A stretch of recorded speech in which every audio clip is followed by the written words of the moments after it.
the national security objectives of the strategy. The essence of the strategy is to insist that U.S. departments and agencies will coordinate and synchronize delivery of anti-corruption policies, tools, and solutions. The execution of anti-corruption should be a whole of government. No single actor in the U.S. government, no one department or agency can address the entire spectrum of risk, threats, and opportunities. While the strategy repeatedly calls for departments and agencies to strengthen coordination, it does not provide specific guidance on how to make such change. The JusTRAC Roundtable Series demonstrated just how leaders of the U.S. government, departments, and agencies are adapting and forging to change and innovating best practices in anti-corruption under the strategy. The roundtable participants widely agreed that the strategy does not call on America's public servants simply to do more or better anti-corruption, it calls on them to do the work differently. The threat that authoritarian nations will use strategic corruption to destabilize nations and regions requires the U.S. government to look over the horizon. Solutions to foreign and transnational corruption must be holistic. Democracies are vulnerable when they fail to govern, and such failure can be caused by local, transnational, and global factors. The U.S. government should help democracies deliver good governance based on better institutions, rules, and norms, and galvanize new networks to champion transparency and act across borders to disrupt and defeat corrupt networks. To help the U.S. government execute the national security imperatives set by the strategy, the white paper organizes the roundtable participants' recommendations and best practices into a new single framework. The proposed framework is designed to help enhance collective ownership of the strategy by responsible departments and agencies. It is intended to help to foster a new discipline of national security and anti-corruption and instill collaboration as a norm across government. The white paper recommendations for the U.S. government for executing the strategy are intended to serve as a fulcrum for further deliberation and debate to help form wide consensus regarding goals, priority actions, and desired outcomes for interagency coordination. This community of practice meeting brings together U.S. government, interagency personnel, and U.S. and international civil society leaders who work with the U.S. government to help deliver anti-corruption programs. We hope that this meeting will provide opportunities to share know-how, experiences, lessons learned, and insights that will continue to inform approaches for strengthening coordination in support of the strategy. And in particular, the goals set out in the strategy for coordinated engagement with civil society.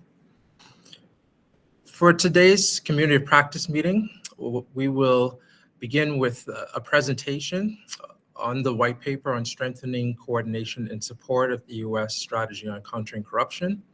This presentation will then be followed by 3 invited civil society representatives who will share their thoughts on the white paper, and we will then conclude with a Q&A session. The links to the detailed agenda, as well as the speakers' bios, are available in the chat box. I must mention that for this community of practice, addressing the nexus of transnational organized crime and corruption, is held under the JusTRAC Plus knowledge portal. So for those of you who are not members of the knowledge portal, we invite you to join the JusTRAC Plus knowledge portal, and the sign-up details is also in the chat box.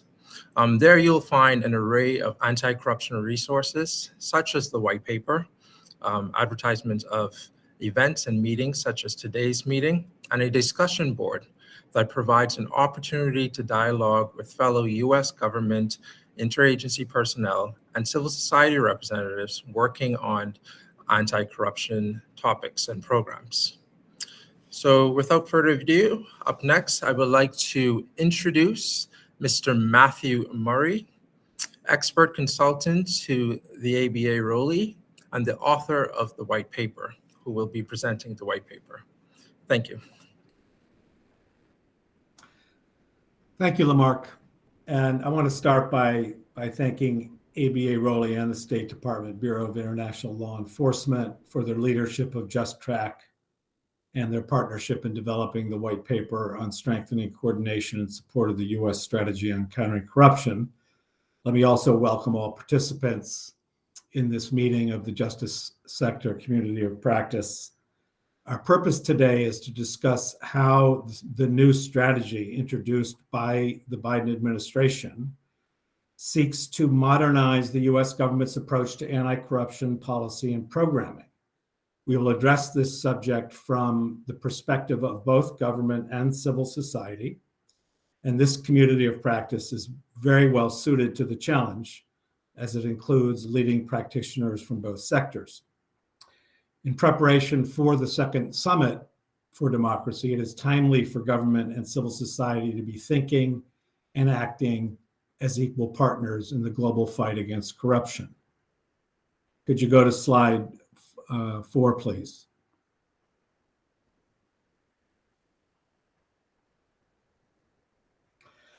Let me start then by previewing for you the white paper's recommendations. As you can see from this slide, the white paper recommends that U.S. government, department, and agencies responsible for anti-corruption policy and programming adopt 7 new processes to increase and strengthen interagency coordination. The first one is to form a common operating picture of corruption, then expand sharing of intelligence, information, and data on corruption, lead interagency processes to elevate and integrate anti-corruption in each department and agency, form and execute holistic solutions to corruption, strengthen and expand linkages of diplomacy, foreign assistance, and other tools, form a core USG network to help disrupt and defeat corrupt networks, and then innovate, adapt, and learn as a community. These 7 processes will help instill collective ownership of anti-corruption as a national security imperative and increase the timeliness and impact and scale of U.S. anti-corruption and programming. Next slide.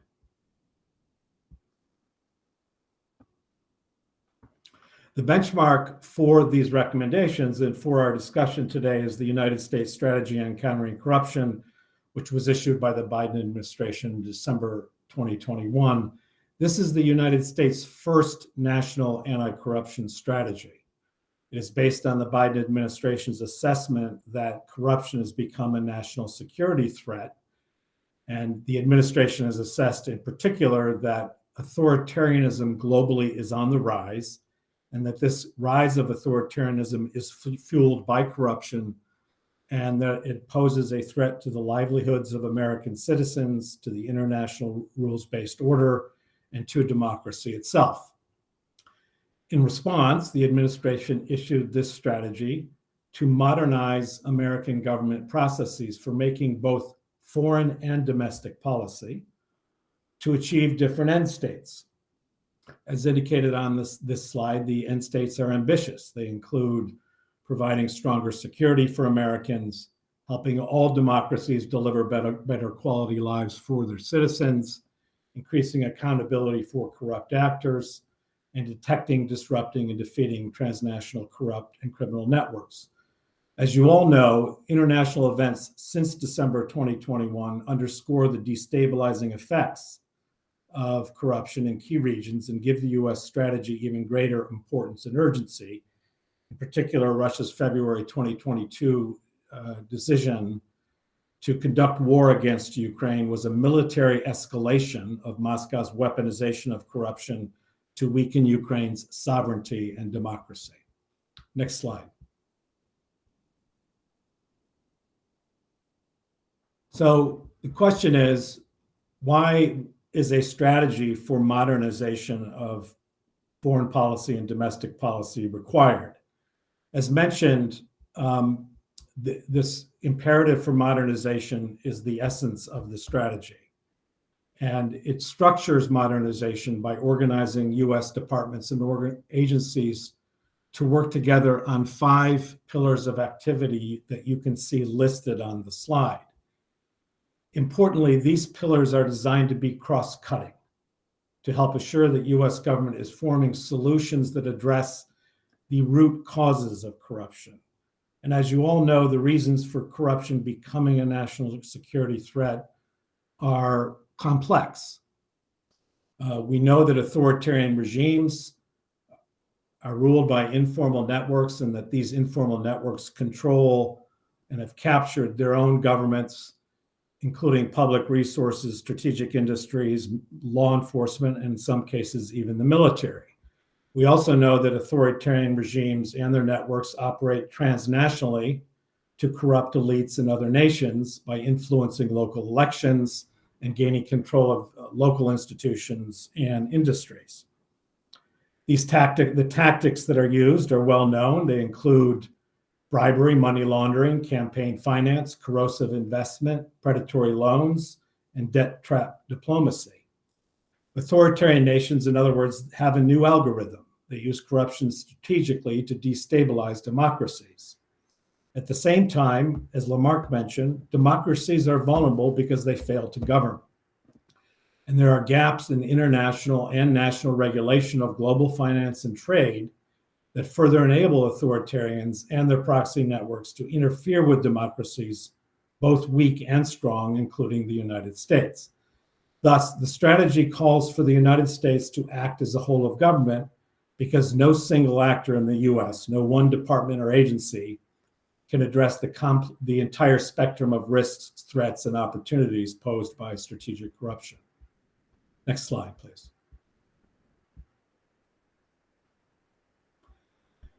While the strategy repeatedly calls for US departments and agencies responsible for anti-corruption to increase and expand their level of coordination and their quality of coordination, it does not in terms provide specific guidance for how to make such fundamental change. Coordination should help the US government outthink and outmaneuver authoritarian states and their networks. Coordination should make the US government smarter, better informed, more data-driven, more evidence-based. It should help integrate the formation of policies and toolkits. The US government should be more synchronized in planning and execution and better targeted, timed, and sequenced in delivery. This should all be leveraged to achieve more anti-corruption bang for the buck, more impact at a higher scale. The level of coordination envisioned by the strategy requires changes in individual behavior, institutional behavior, whole of government behavior, and so strategy is a catalyst for modernization, but the process should not be ad hoc. The white paper provides a map to achieve modernization in a way that is intentional, actionable, measurable, and sustainable. So as this slide indicates, the white paper is part of a process of organic change. Lamarck described this process in detail in the introduction. Let me only add that the recommendations that we received from officials from the State Department, the National Security Council, the Office of Director of National Intelligence, USAID, Department of Justice, Treasury, and the Millennium Challenge Corporation all had one thing in common, which is they agreed that the strategy does not simply call for the US government to do more or better anti-corruption, it calls for them to do the work differently. And as a sign of their commitment, these leaders and managers of anti-corruption provided many examples of new emerging best practices that we have sought to capture and distill in the white paper. It's also worth noting that the officials participating in the roundtables, as well as many other public servants who fight corruption every day, are an extraordinary asset. Through international leadership and commitment, the US government has developed significant breadth and depth of anti-corruption expertise in multiple disciplines, including prevention, enforcement, sanctions, rule of law, good governance, and in multiple sectors, including democracy building, economic development, health, education, and environment. And so we are working with an extraordinary asset of passionate leaders and managers as the US government forges ahead with the execution of the strategy. And while we are in this process of modernization, it is also important to note that the process, the JusTRAC process, is designed to help work with government officials to explore and to push into new territory, including areas of discomfort and debate. The purpose of modernization is not simply to coordinate, which implies deconfliction, but to collaborate, co-create, and innovate. Next slide, please.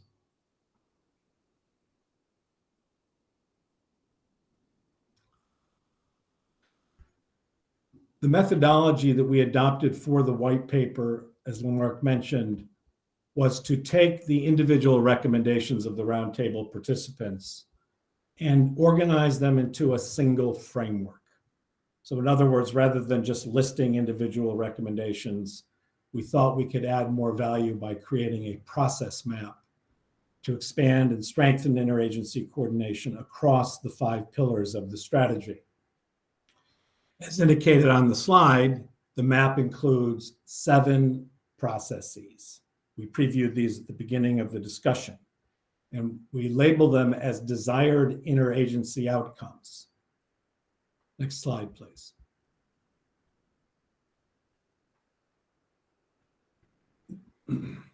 These 7 interagency outcomes entail over 30 actions.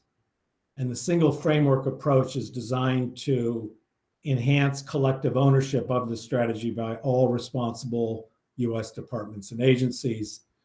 These 7 desired interagency outcomes should be adopted by individual departments and agencies and the USG as a whole.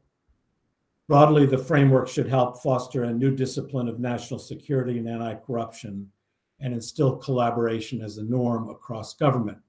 Practically, the processes require the interagency to act in concert to conduct joint analysis, integrate tools, and co-create and innovate solutions. The 7 processes importantly should function iteratively to help the USG defend against and detect and prevent and preempt national security threats to corruption. Now let's take a closer look at each of the desired interagency outcomes. Next slide, please.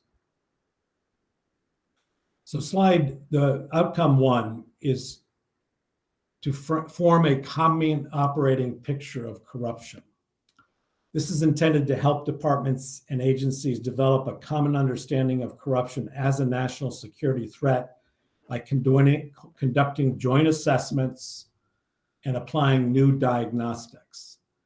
Under this outcome, there are 4 principal actions that departments and agencies should adopt as permitted by existing legal authorities. As you all know, this is a sensitive area and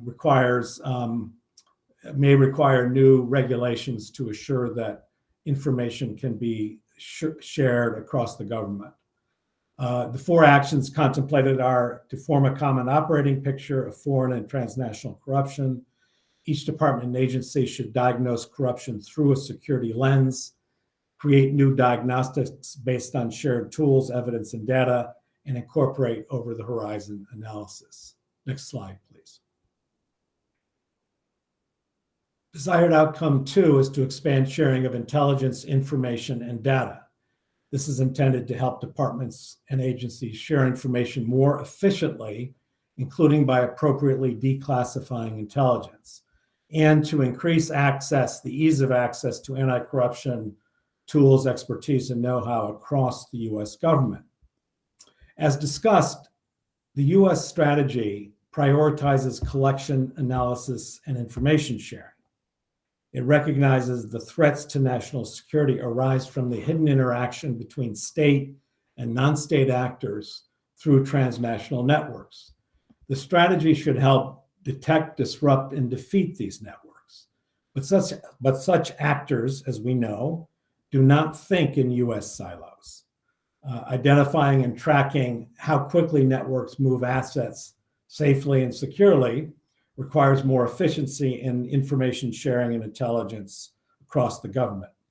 Under White Paper Desired Outcomes 1 and 2, the government would focus on forming a common operating picture of threats emanating from specific countries and regions. The intelligence community, state, Treasury, DOJ, and other law enforcement agencies, Commerce, USAID, Defense, and others would work across jurisdictional lines to see the full picture, not just the pieces. This includes, as appropriate, sharing with international and non-governmental partners. This will help the US to move quickly and with agility to outthink and outmaneuver corrupt networks across the lines where they act. A good example of this action is the work that the US government has done recently to counter the Russian mercenary group known as the Wagner Group and their activities in Ukraine and other countries in the world by declaring it as a transnational organized crime group. Outcomes 1 and 2 will also help the US government look over the horizon. For example, the US should be thinking about ways to counter Russia's weaponization of corruption in countries that are close to Ukraine, including Moldova, Armenia, Serbia, and Bulgaria. Next slide, please.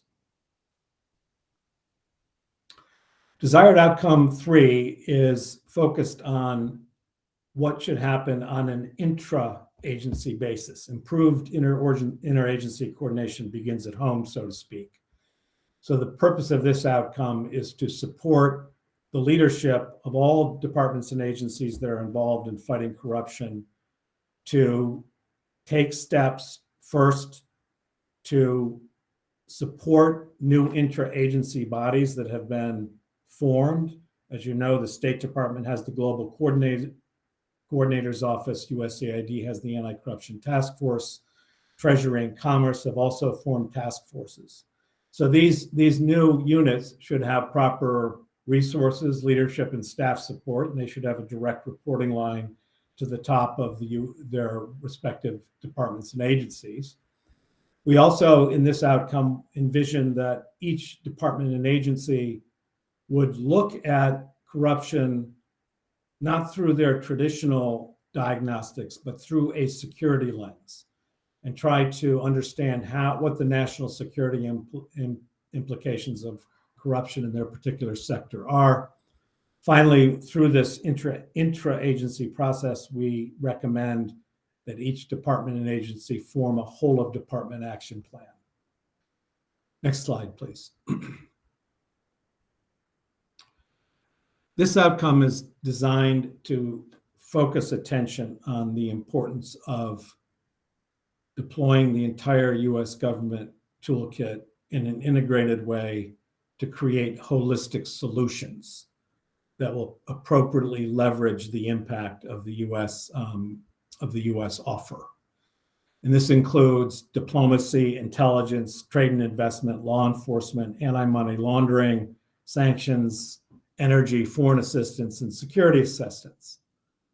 As mentioned, the 7 desired outcomes of the white paper are designed to function iteratively. The common operating picture that emerges in outcomes 1 and 2 will help foster the interagency dynamics to achieve outcomes 3 and 4, to integrate anti-corruption policies, tools, and solutions on both an intra-agency and interagency basis. As Lamarck mentioned, the solutions to foreign and transnational corruption must be holistic. It's not just about reducing corruption here and there. It's about building democracies that deliver through inclusive and accountable institutions. It's about creating solutions that are beyond foreign assistance or more law enforcement or sanctions. It includes consideration of the role of the Defense Department and military, economics and markets, trade and investment, the energy mix, climate and environment, and human rights. Sanctions alone, for example, do not make a strategy. We're learning this in different parts of the world.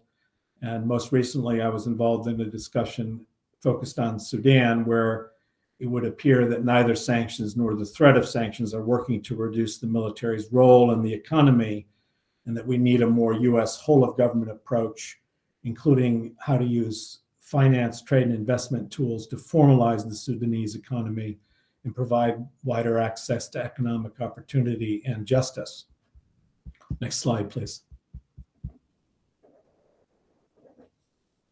Desired outcome 5 is to strengthen linkages of diplomacy, foreign assistance, and other tools.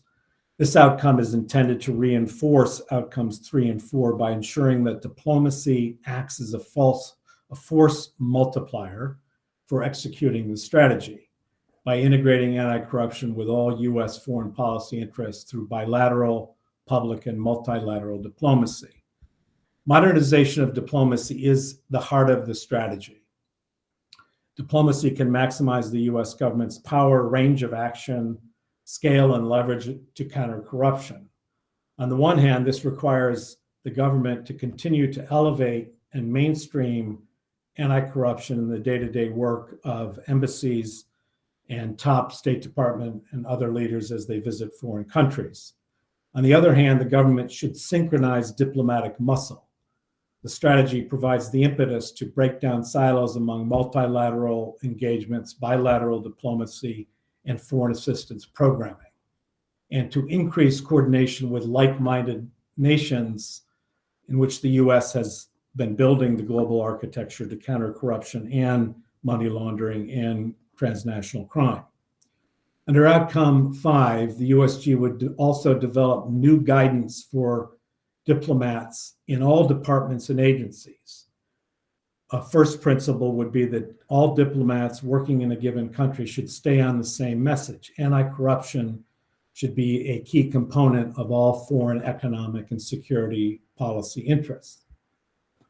Also, the new diplomatic guidance should help balance anti-corruption with other competing national security priorities, including anti-terrorism. And finally, it should provide guidance on how to deal directly with corrupt actors in high-risk environments. Next slide, please. In a way, desired outcome 6 is the most important innovation of the white paper, in that we are advocating that the U.S. government, in a sense, form through an interagency process a core USG network to disrupt and defeat corrupt networks.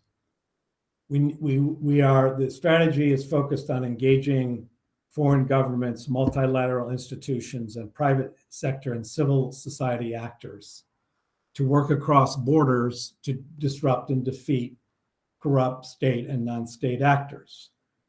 As you can see, to help execute this outcome, we advocate 5 principal actions. Desired outcome 6 highlights the strategy's imperative to act as a whole of government in new domains where authoritarian state and non-state actors threaten national security. There's a useful military adage that applies here, which is that it takes a network to defeat a network. Well, we believe that this starts with the US government becoming better coordinated, then to work to form and galvanize new networks to champion transparency across borders and to weaken authoritarian states. There are recent good examples of the US operating in this sphere, including the US Department of Justice lead on creating klepto capture to track and enforce sanctions on Russian individuals globally, and then to help multilateralize the sanctions. The US government is collaborating with the European Union, United Kingdom, and G7 on the Russian elites proxy task force. Outcome 6 also highlights the central role of civil society in helping the US deliver this strategy. Another great example of recent work is the Global Anti-Corruption Consortium, which combines different columns of work by governments, investigative journalists, and legal advocacy groups. In multilateral fora, the US government is maximizing opportunities to work with like-minded partners in civil society. These include the recent organization of the International Anti-Corruption Conference in Washington in December. It includes the plans for the 2023 Summit for Democracy, and it includes plans for the upcoming United Nations Convention Against Corruption Conference of State Parties here in the United States. There are still other platforms for the US government to work with civil society to mobilize diverse arrays of traditional and non-traditional partners and technologies to reduce transnational corruption. Next slide, please. The final outcome is that we urge the US government to learn, change, and innovate as a community. This outcome is intended to facilitate and capture new learnings and innovation by the US government as a community of practitioners. The actions listed are focused on state, USAID, justice bureaus that are generally involved in creating trainings, and this outcome urges them to work together and to focus learnings and trainings in particular on capturing innovations that are occurring out in the field, to become smarter about using data and evidence regarding the impact of programs delivered as an interagency, and to spread know-how regarding the skills and agility required to outmaneuver corrupt networks. This strategy, as you know, is intended to change the way US officials think, act, and work, and to instill a new discipline that combines anti-corruption and national security. This includes constant learning about process improvements, the leadership roles and strengths of different departments, agencies, and bureaus. This learning should help induce behavior change, from coordination to collaboration to co-creation and innovation. And it should help track the achievement of desired end states through the work in the field and through capturing new innovations and best practices that have reduced the national security threat of corruption. Next slide, please. So today's community of practice meeting of US agents, interagency personnel, and civil society stakeholders is a vital part of this learning process. It's a vital part of the modernization that the strategy has set in motion. Engagement of civil society in collaborative settings is vital to change management inside the US government. You who work with the US government to help conceive, co-create, and deliver anti-corruption programs are very familiar with the challenges of how to do anti-corruption differently and how to coordinate all stakeholders.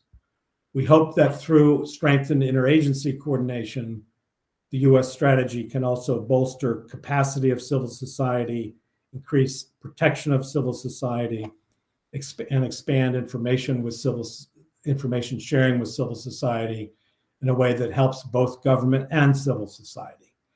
The US government learning process should continue with support and engagement from and with civil society. The final section of the white paper proposes milestones for evaluating progress towards the desired outcomes for interagency coordination recommended under the new framework. These milestones provide a tool for civil society to monitor and hold the US government accountable for its commitments under the strategy. I look forward to the excellent speakers representing civil society from different perspectives, and to a further discussion this morning with all participants in the community of practice. Thank you very much for your attention.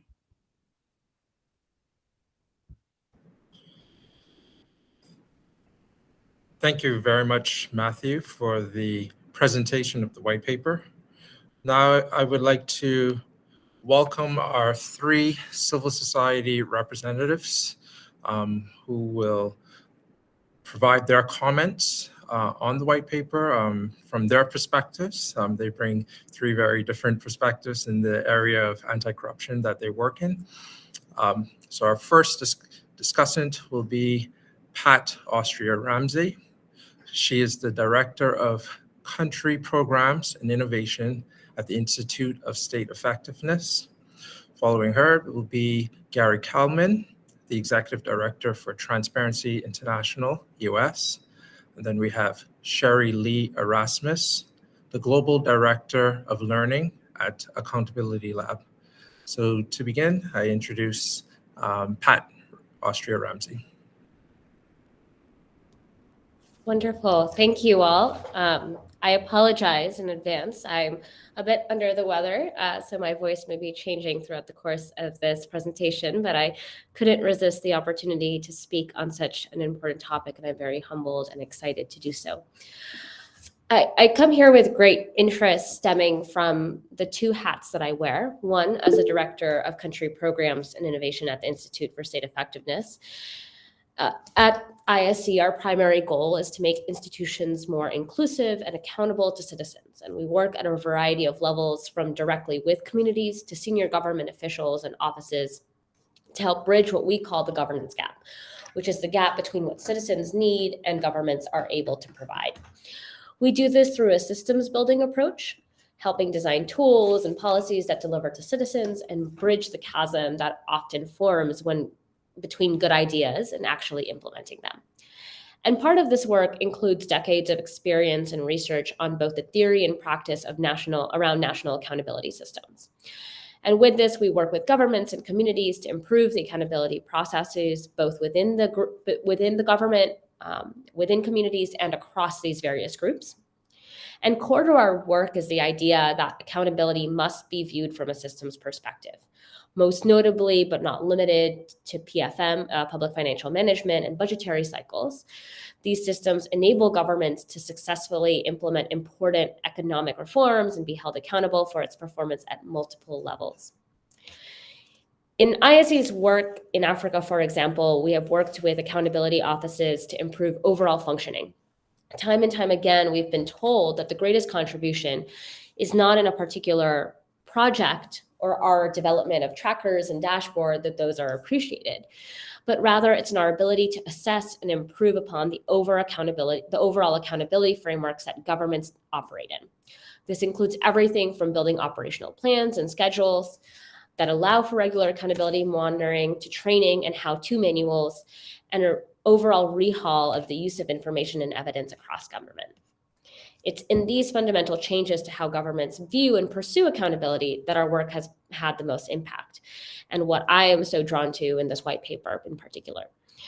Anecdotally, in my last trip in December to Africa, I was told by a government secretary that the value of the work of our accountability work is in its simplicity, that by proposing an underlying accountability framework that was deeply embedded in the current processes of government, it allowed the individuals and institutions to view accountability as part of their jobs, as part of the everyday responsibility of government.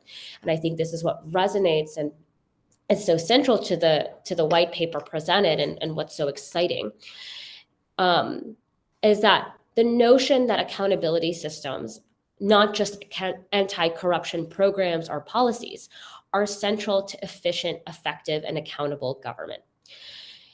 Corruption is not, in this paper in particular, what I very much appreciate is that corruption is not seen as an externality or a byproduct of inefficiency. It is a fundamental sign of the efficacy of the institution and the ecosystems by which they work.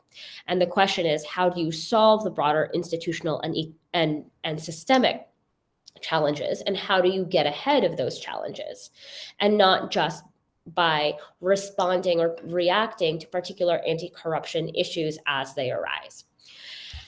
And what that means is that institutions such as the US government, and also in conjunction with civil society, are not called on simply to react or prevent against corruption, but to proactively build accountable systems that work towards continuous improvement. And that's what I greatly appreciate about this paper. It views corruption not just an erosion of ethics or an inefficiency of the financial or legal system, but it represents a fundamental weakness in the broader institutional ecosystem. As we all know, corruption limits our ability to, as both governments and non-governmental organizations, to do our work effectively and have the greatest impacts in our investments of time, intention, and resources. And allowing that to happen is not just an inefficiency, but should be seen as an irresponsibility. As Matthew points out, it is a fundamental security issue. And therefore, it's not just a nice to do, but it is an incredibly critical component of what we as the institutions that serve these communities must intend to do. Accountability can be defined as many things, and I think many of us work in contexts where corruption feels inevitable, And that's why it's often viewed as somebody else's problem. But the point here in this white paper that I very much appreciate is that it is everyone's problem, and that an institutional and systemic issue must have an institutional and systemic approach and solution. The other reason that this white paper very much resonated is by reframing anti-corruption as a security concern. It underscores the urgency of the issue, but also forces us to reframe our role and responsibility in the matter. In our own activities, whether in the private or the public sector, we view corruption as something that is done by others that we must protect ourselves against. Instead, what this paper and framework calls us to do is be introspective and view how our own work and processes contribute and allow corruption to happen. It's a humbling perspective, but one that is incredibly important. That's where my other hat comes in. With my professional and academic background in process management, what I appreciate about the white paper and what I commend Matthew and all of you for doing here is the commitment to operationalizing corruption. The white paper lays out the framework in a very structured way. The desired interagency outcomes speak to change management process that works to first begin by gaining a common understanding. And what this does is it increases the aperture of analysis by providing a bird's eye view to look at corruption not only within institutions, but across them. And I think developing a shared taxonomy and a comprehensive diagnosis of corruption is incredibly important and one that shouldn't be understated. It allows for more transparent conversations with partners and allows for everyone to speak a common language that is so important as we develop collaboration. But it is also incredibly important in that we have to view diagnostics in a more solutions-based approach. Typically, diagnostics are created as simple analytical tools, and the solutions, because they exist with other agencies, occur in different places. But what's important about creating that common taxonomy and that common understanding is then there can be important conversations about how diagnostics shape the solutions and how diagnostics shape the different postures of institutions within the broader ecosystem. And that includes both government institutions and civil society alike. I also think that what is so interesting is that it expands our view of what tools should be considered, that it's not just financial or diplomatic, but there's a whole suite of tools, particularly if we start to view this as a more comprehensive security concern as well. And what I appreciate is the nod to sequencing and prioritization. At ISE, I have led the Reform Sequencing Tracker project, born of the notion that governments, particularly when faced with complex or crisis situations, must make a series of difficult decisions. And faced with competing priorities and limited resources, prioritization is key. I think the entire development community sometimes fails to appreciate the challenge, this particular challenge, and prescribes reforms that are overarching, but are overwhelming in that they fail to account for recommended sequencing to improve implementation. And I think that dimension of the framework calling for not just what are the solutions, but what prioritization and sequencing schema is going to be useful for governments and partners is incredibly useful, because again, that brings it back to a solutions-based operationalization approach. I also would be, the theme that's I particularly appreciate about the paper and what it calls upon to do is also the cyclical nature of the work, that it's not just once an agency outcome is achieved, then we can walk away, wipe our hands and say all is well and good. But there's really this question of how is there continuous learning? And particularly as corruption continues to change over time and sometimes minute by minute, this cyclical nature of learning is so incredibly important. What I would... Obviously, I think one of the things, particularly in change management and process management, that becomes so important, though, is not just viewing the need for change and being able to prescribe what changes are needed, but how do you then, to successfully implement this framework, destigmatize change and institutionalize the capacity to absorb it? I think often we view change as change, particularly in government and also in development as well, we view change as a signal of failure. One, it is more likely to fail when you have to change, and it forces you to admit that things are not working. And that can be very, very difficult within institutions. So I think what's so important is, as it is being restructured as a responsibility, as it is being restructured as a security concern, the question then becomes, how do you also institutionalize and make change a part of the regular process that is not seen as a negative component of the processes and work, but is seen as a necessary step to keep up with the evolving security concerns around corruption. And I think that can be very difficult because sometimes institutions are working just fine in and of themselves.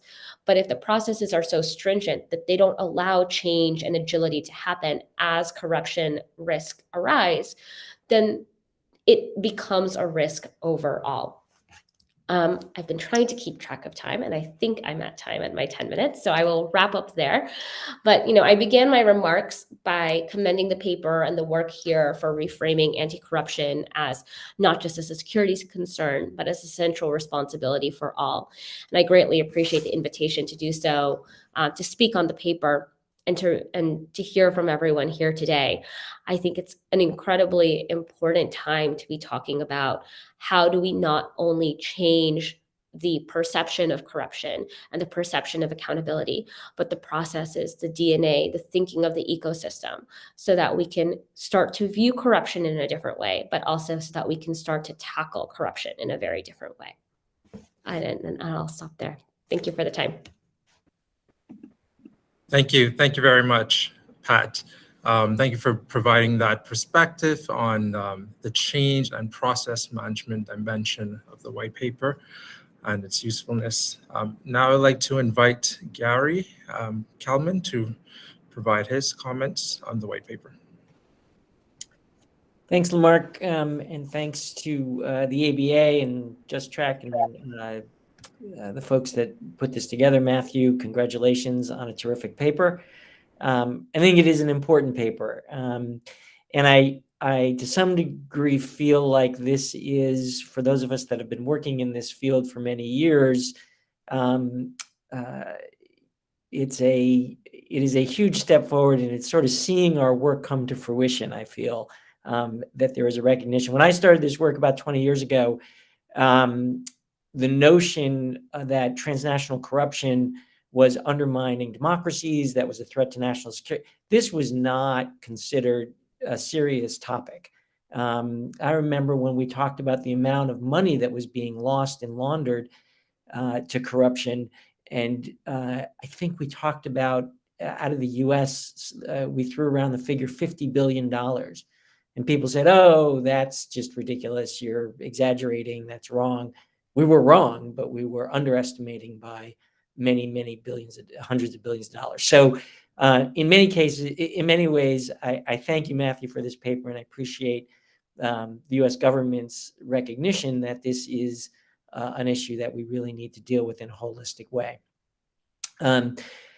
I should start by saying I work for Transparency International US. It's part of Transparency International, which many of you may know is the largest global coalition dedicated to combating corruption.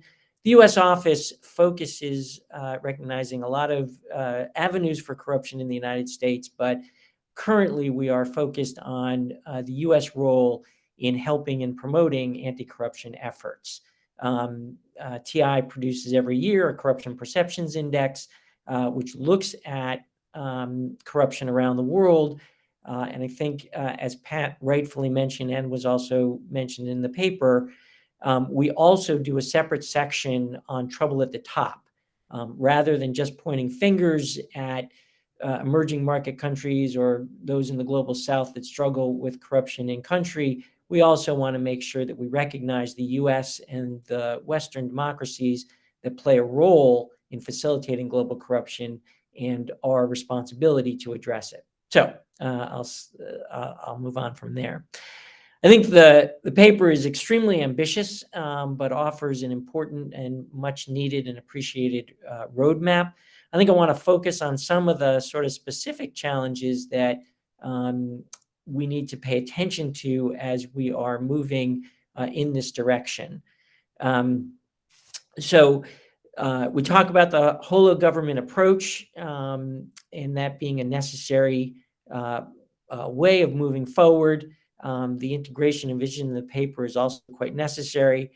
Matthew talked about forming a common operating picture across agencies. And let me just take a moment to talk about what this means in the practical space. I think we do need to figure out the role of corruption. We talk about it as a national concern, top national security concern, as a priority. But as is mentioned, there are other competing priorities that we see, and there's geopolitical considerations that come into play all the time. I'm not going to go into that because some of those questions I think are difficult, but also go beyond my level of expertise.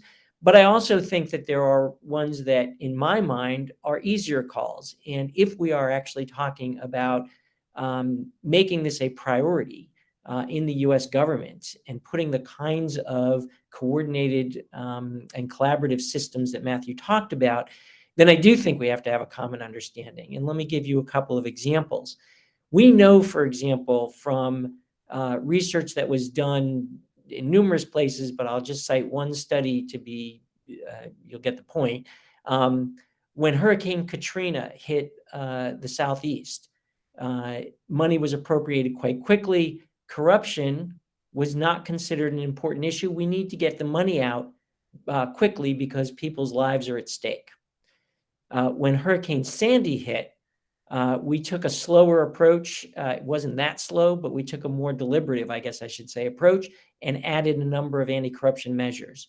The reports following the expenditure of those hundreds of billions of dollars is that in Katrina, between 10 and 23% of the money was lost to waste, fraud, abuse, corruption. In Hurricane Sandy, 2.3%. Today, you can look at various communities throughout the South that were hit by Katrina, still struggling to recover, whereas the Sandy communities are largely back on their feet. And so a little bit of time to make sure we do this right and address corruption is going to have long-term payoffs. We saw again the IMF during the outbreak, when the outbreak of COVID happened, and they said, we're going to open up our lending facility to upwards of up to $1 trillion. But we need to get this money out quickly because people are dying. They saw that so much of the money was being stolen. Healthcare was not being delivered to the people that needed it. And so about 3 or 4 months in later, you could literally look at the changing language in the contracts that went from you should do this to the best of your ability, have these kinds of anti-corruption measures in place, to you must and shall have these anti-corruption measures in place. And that's when we begin to see changes in the way in which COVID was attacking the world. So if we are serious about making this a priority, having this common operating picture, I think, is the single most important place to start, because if we don't agree, then agencies are going to each say, oh, but my agency is different, my situation is different, and the whole system breaks down. So forgive me for spending a few minutes on that, but I think it's critically important. The other thing I think is that the coordination is critical because we do see disconnects happening. It is a large government, and not everybody is talking to one another all the time.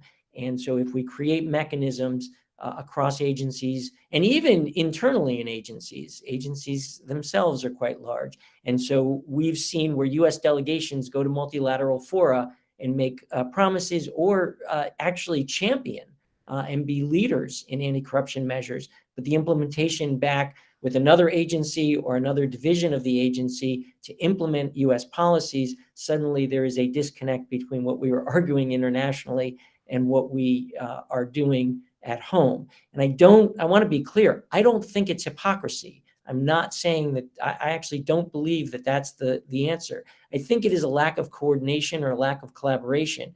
And so the paper talks about how we can make sure that communication is happening so those gaps don't happen. Because when you're dealing in some of the sort of multilateral fora, you're dealing with concepts and principles. When you're implementing the thing, sometimes there's additional challenges that come up. If we have collaboration, we can make sure we have holistic approaches that are practical and work, both when we're arguing principles internationally, but also implementation on the ground.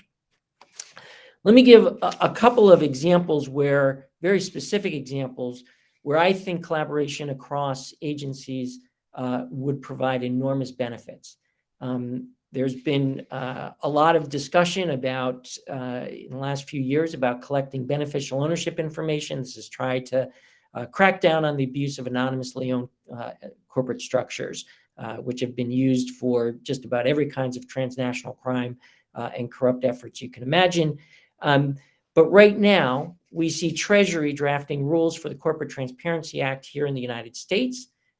We see Commerce is drafting an Indo-Pacific economic framework, which also will have an anti-corruption section, which will also talk about the collection of beneficial ownership information. USAID and state have programs to help other countries develop beneficial ownership information collection systems. And the Department of Defense, a couple of years ago in the National Defense Authorization Act, was required to set up beneficial ownership collection mechanisms for its contractors. Every single one of those systems is likely to have, without coordination, different definitions of beneficial ownership. Are they going to have similar platforms so that we can share this information across the government when we need it? Can the DOJ and the Treasury Department, when they're doing their investigations, take a look at the defense sector, and will they be able to easily get that information and use that information because there's a common understanding of what that information is? So that's just one example of where the kinds of coordination and interoperability systems that we need to create will help move forward the kinds of goals we have in fighting corruption. We also see that while that's one issue that goes across agencies, there's also the anti-corruption framework that we create will also have very different pieces, but they are all interconnected. Let me give you another example. To find illicit finance, and especially, as was mentioned, the Russian invasion of Ukraine, we created KleptoCapture, which is feeding into the repo multinational effort to try and track down the stolen or illicit funds of oligarchs. At the same time, we have Treasury, which holds the security report data and the soon beneficial ownership data. USAID and state have overseas partners to build out international information systems. All of this are slightly different pieces that all feed into identifying and finding illicit finance. They're part of a holistic ecosystem, and people need to be talking to one another to ensure that the information that we are sharing that the information is being shared in an effective and timely fashion so that we can take advantage of all the information that we are gathering, and it's not just an academic exercise. I think a couple of challenges I would mention, which are, I think we should just recognize, and I think the people will acknowledge this, even though it's sometimes uncomfortable, but we have one challenge, which is competition among agencies. Breaking down those barriers, I think, is pretty important to success. I'm not sure I have a perfect answer for that, but the paper sort of shows a pathway around clear delineation of responsibilities, and everybody knows what's expected of themselves, what they bring to the multi-agency table, and perhaps we can get through some of those competitive instincts. The other challenge, which was also mentioned, and this, I think we've seen some progress, thankfully, but more is needed, is to make sure that we have the resources to fund all of this. And just one small example that I'll give is we have been fairly vocal about the fact that our financial intelligence unit, our financial crimes enforcement network, has been neglected over many years and is grossly underfunded. Our financial intelligence unit, which is supposed to track the US financial system, is slightly smaller than its counterpart in Australia, which has an economy 1/15 the size and does not hold the world's reserve currency, with the networks of correspondent banking relationships that it has to take a look at. So There's been a slight increase. There's been, the good news is that there has been bipartisan support to start funding these efforts. So I think that there is an opportunity here to make sure we resource this effort properly, but I think that is going to be critical if we're serious about it happen in an effective way. Let me sort of move for a few comments on CSO engagement specifically, and some things that I've seen. One is, I think sometimes trust is an issue, and let's just put that on the table. I think there are a lot of ways in which the U.S. government does reach out to the civil society and civil society organizations, and we have had some terrific collaborations. So I don't want to overstate the problems here, but I do think that there is significant room for improvement. And so it is possible that we need to have different ways of interacting to build those trusts, to build that trust. And I think some of the ways in which we can do that is oftentimes it is the U.S. presenting information to CSOs, and then we get an opportunity to ask questions that we have. I think it would be interesting, and I found some of the most productive interactions and planning sessions have come when the U.S. government is actually asking questions of the civil society organizations. So we're not just lecturing to you, but you're getting, if we say something and you say that, and you're thinking in your minds that that's helpful and interesting, but when I go back and have to practically implement this, you're not thinking this all the way through. So I do think that there is a more iterative process that could be enormously helpful. I agree on coming together to have common language, the way in which we talk across agencies and with civil society. I would, however, say that different constituencies do have different sets of language, and we need to appreciate that. When talking to the private sector, that's going to be slightly different language than when talking to anti-corruption organizations or human rights organizations or anti-poverty organizations. That doesn't mean the substance of what we're talking about is different, but making sure that we allow for differences in the way people communicate so that we can more effectively have conversations. And I think it's also a way of building trust and understanding how each of those constituencies come to the table. Let me also say that I think there is a nervousness amongst the U.S. government to bring different constituencies together at the same time. I can tell you that most of the meetings I've had have been siloed. That is, the anti-corruption community is going to meet here, the private sector is going to meet here, and is a third meeting. Even anti-corruption organizations and, say, environmental organizations or anti-corruption organizations and human rights organizations are being siloed into different conversations. And I think the same way that the paper suggests you have communication across all agencies, I think having opportunities for multiple types of civil society organizations to come together and have conversations would go a long way towards understanding where all the different pressures are coming from. If I don't hear what others are telling you, and then at the end of the day, things don't come out the way I thought that they should or they want to, it's because I'm not fully understanding the picture. And I think that could help enormously. So let me sort of stop there. I think, as I said, that this is critically important and it is necessary if we are to make the kinds of changes and to put the appropriate priority on anti-corruption that we need. And so I commend the authors of the paper and the ABA for doing this, Matthew for his great work, and look forward to the discussion to follow. Thanks. Thank you very much, Gary, for providing that U.S. civil society perspective on the white paper, and in particular highlighting the collaboration across agencies and the whole of government approach that is needed for the strategy. Thank you. And to conclude with our discussant remarks, I will invite Sherry Lee Erasmus from Accountability Lab. Thank you. I just want to start with a thank you to the ABA, Matthew, and others for having us here today. And I'd like to ground my remarks by giving you a bit of a background on Accountability Lab so that you understand the context from which I'll be speaking. So Accountability Lab operates as a translocal network of organizations across 13 countries, primarily in South Asia, Africa, and Latin America, working to find creative ways to get new actors involved in building accountability across their countries. So this inherently means that because we work across these spaces and work as a collective, what we essentially do is transplant what works from one place to another and implement programming with a really localized, context-specific approach.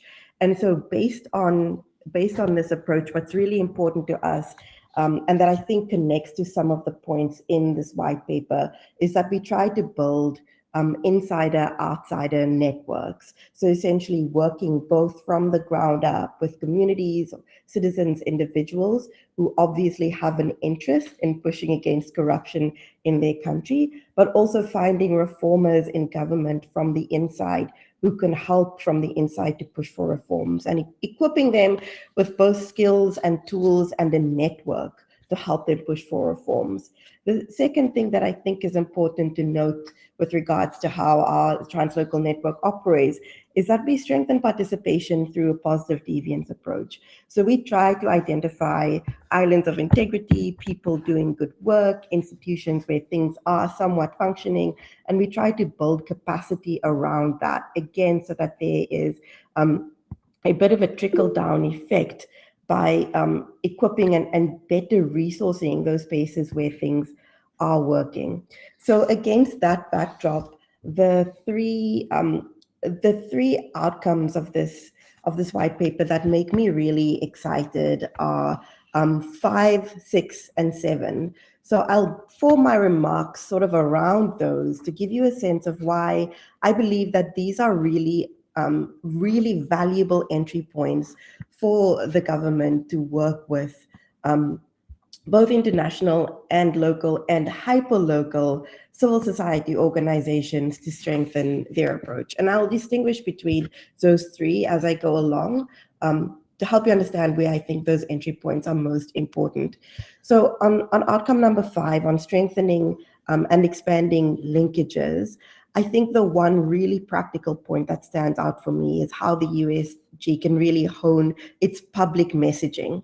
We all know that corruption is multifaceted and needs a multifaceted approach. We need both top-down and bottom-up approaches to really fight corruption in any sort of efficient way. At Accountability Lab, our focus is mostly on the bottom-up approach. And I think when we talk about honing public messaging, CSOs can really be important messengers and surrogates in terms of messaging to the USG. The reasons for this are potentially obvious, but I'll state them anyway. I think first, some of the discussants who went before me spoke about trust, right? And we know that inherently there are power dynamics and things that come into play when a message comes straight from a government official versus hearing a similar message either for the first time or echoed by a trusted local CSO who can convey this type of messaging in language that makes sense to both civil servants and communities at that local level. So I think there's a partnership to be built with CSOs in honing these messages to ensure that they really land in a way that get people engaged in the accountability or broader governance conversations. I also think that within this outcome, there are partnership opportunities to close the gaps between multilateral and bilateral diplomacy in terms of how we take lessons from the ground, from local organizations, from what's working in particular USG interventions in a specific place, up to multilateral conversations. And I think there are missed opportunities there. And again, if we in time have stronger linkages between agencies, some of these impact stories won't be as lost as they often are when these connection points and this interagency learning isn't as strong as it could be. So I want to encourage us to always seek out those stories and bright spots that work in one place and feeding them up into multilateral conversations. The sixth outcome on forming a core USG network to disrupt and defeat corrupt networks is an interesting one, and I think probably the core one in terms of creating space for USG CSO engagement all over. I think identifying and feeding local work into the multilateral conversations is an important one, but I think also meaningfully building connections between cohorts of USG grantees on the ground who can form networks of their own and be brought into multilateral conversations is an important part of this too. How are we getting bang for our buck by essentially making sure that the CSOs are also connected, are talking to each other and sharing best practice and their impact stories. And then I think this also leads to how we can further South-South collaboration and learning. I think there's a lot to be learned from countries at the regional level. And maybe one example I'll make, sorry, I had a microphone glitch there. Our USG funded work through AL Zimbabwe has given us the opportunity to really test a lot of our methodology, again, by using hyperlocal organizations to partner with us so that we can get really the pulse and read the perceptions of communities at the local level around issues related to corruption and also their feelings on what would strengthen integrity.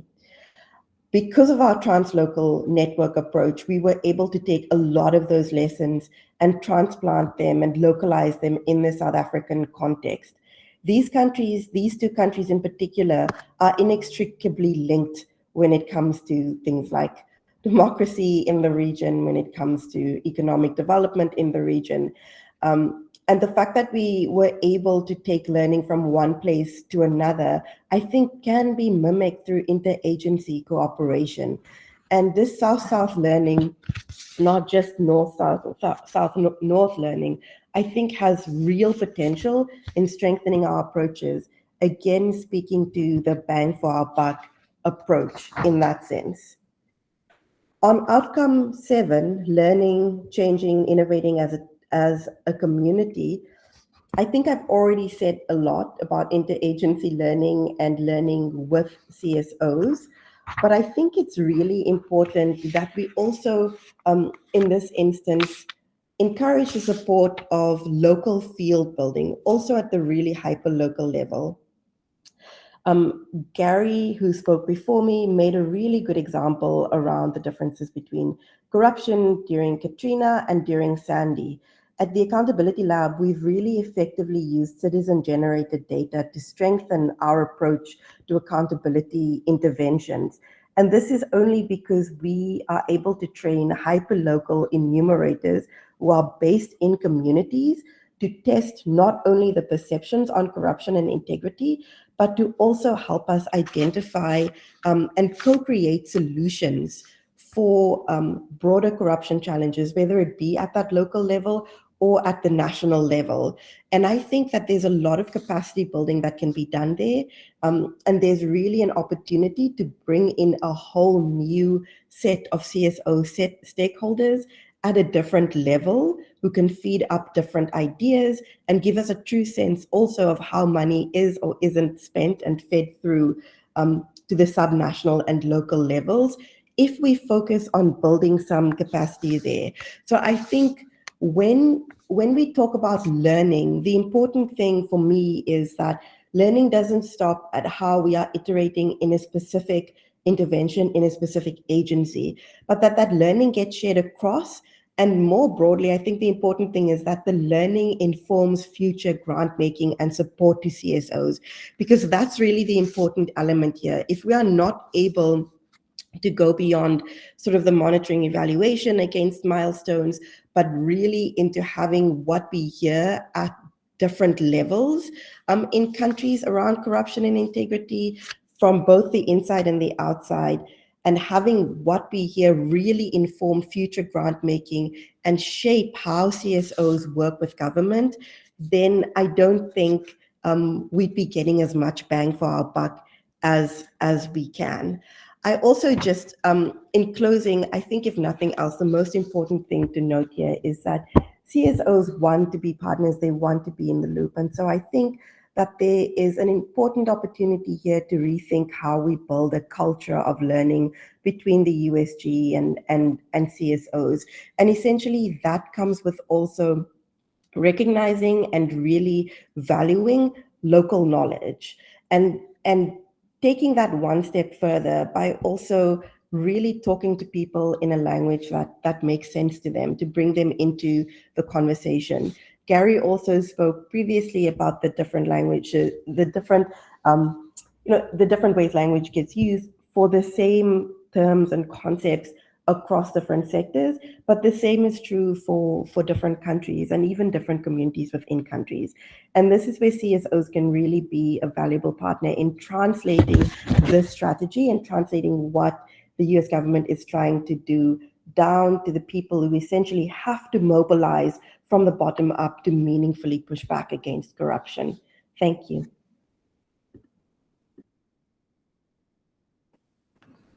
Thank you very much, Sherry, for providing that international CSO perspective on the white paper, and particularly drawing a having a deep dive on the outcomes 5, 6, and 7, and how that relates to the work around Accountability Lab. Thank you. And now we will move to our Q&A discussion. We welcome any questions to the presenter or any of the discussants. Please feel free to use the raise hand feature. And also please feel free to post any questions in the chat box that you may have.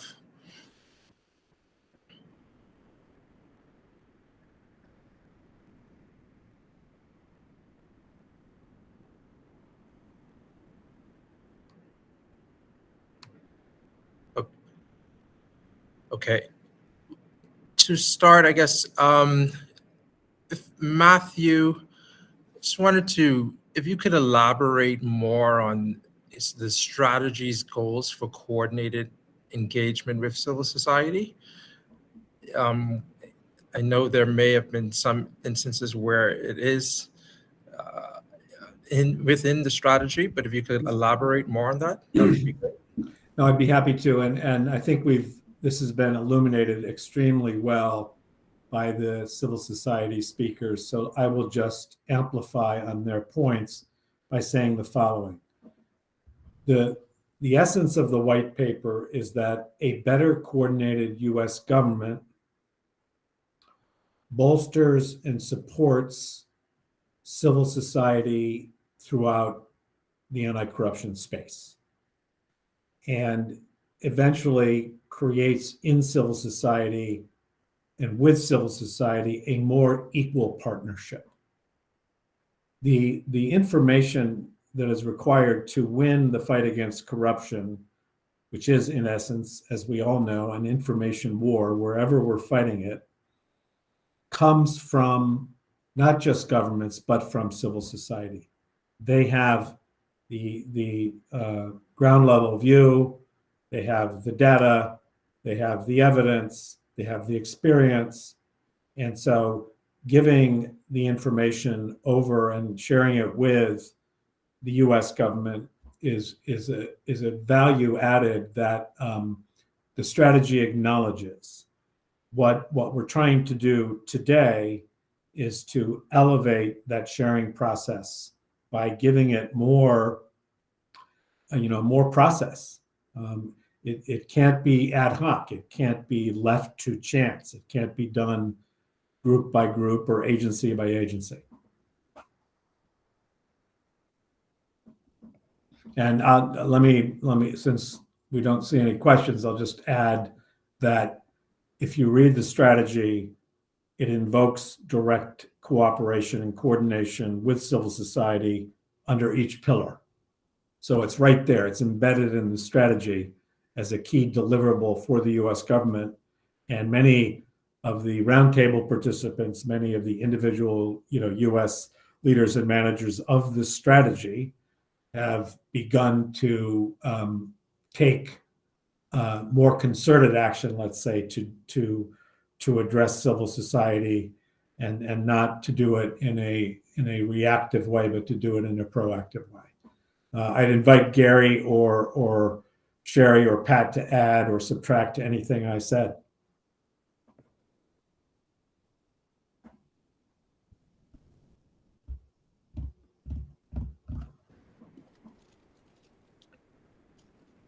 I guess the only thing I might add to what's been said is, I had mentioned before, and others had mentioned that, talking to civil society groups across sectors together and having a more holistic set of conversations could be quite useful. The other thing that I have noticed that is being done with the Summit for Democracy conversations, but hasn't, as far as I'm aware, maybe it's been held in conversations I'm not in, but it's also bringing together some multi-agencies, right? So on the calls you have State Department, USAID, National Security Council, and potentially some others joining those conversations. And so you are seeing and getting discussions having a discussion with multiple agencies at the same time, which I think has led to some better discussion, some better outcomes. So it works both ways, I guess, is what my point. Yeah.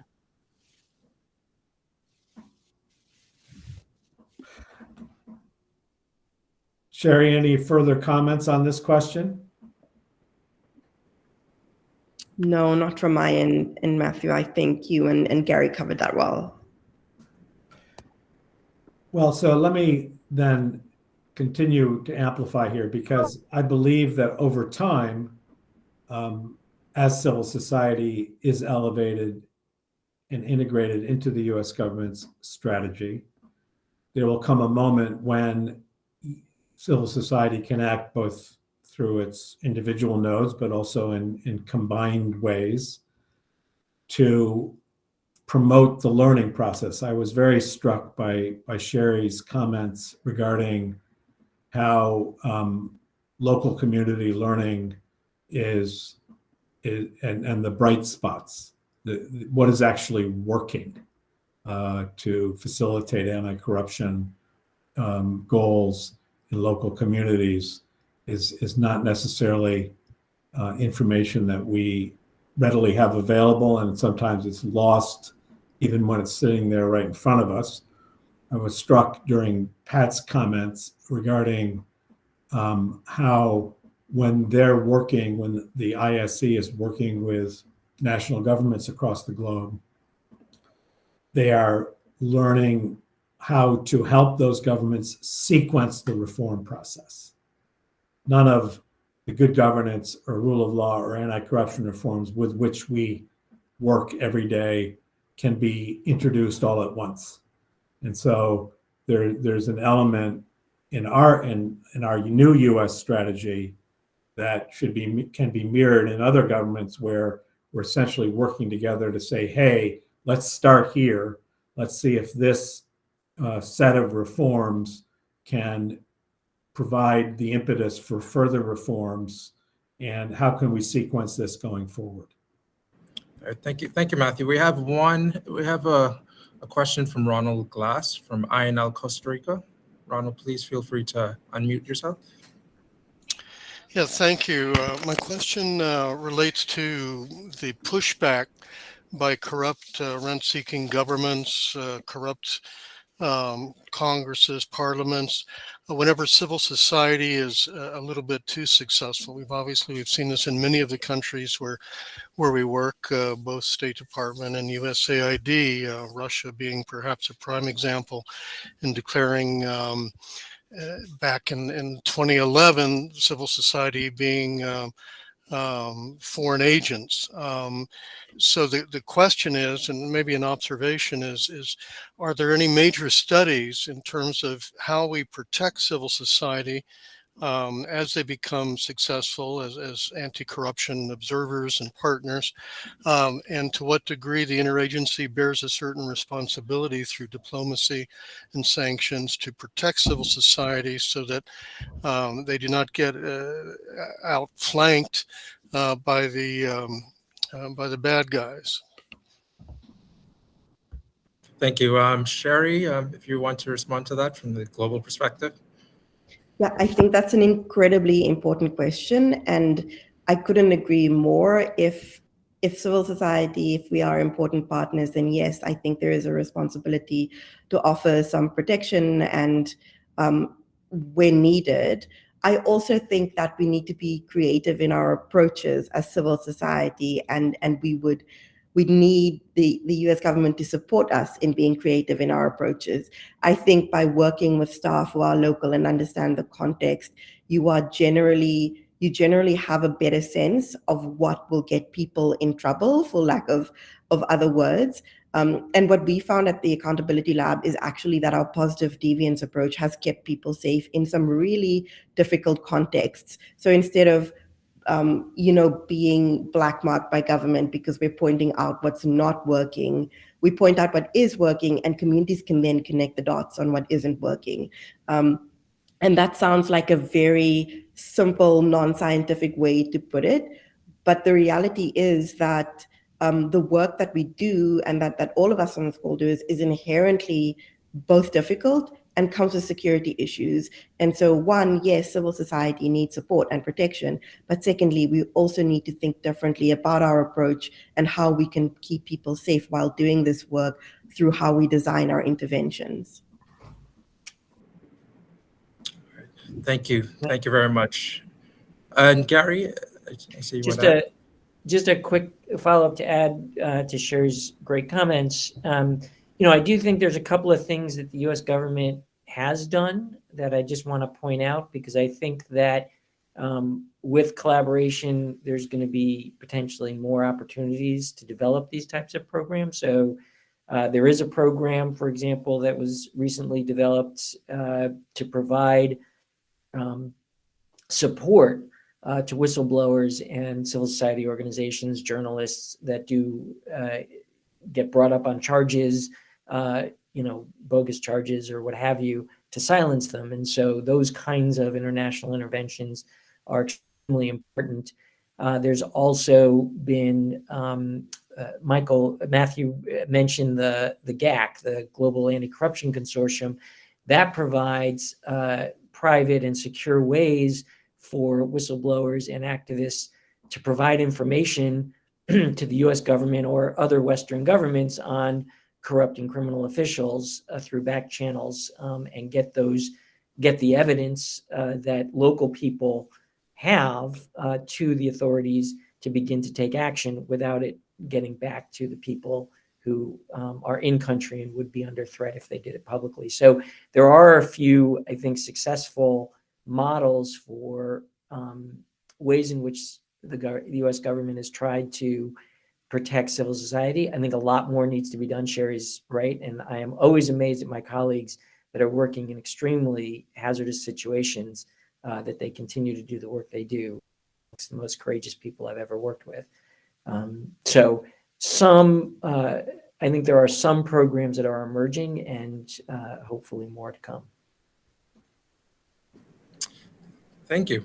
And as we come to an end of this community of practice meeting, we at the ABA Rowley would like to thank all of the US government interagency personnel, as well as the civil society representatives, for attending today's community of practice meeting.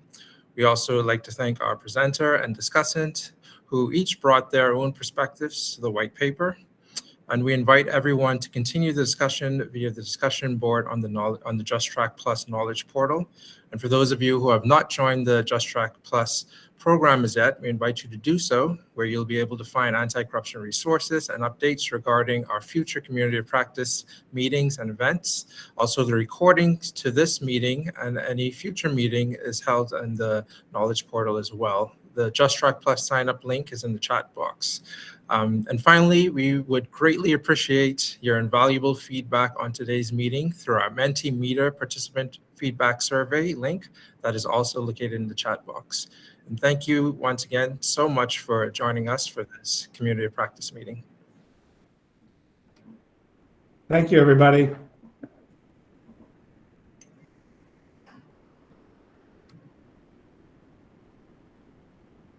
Thank you.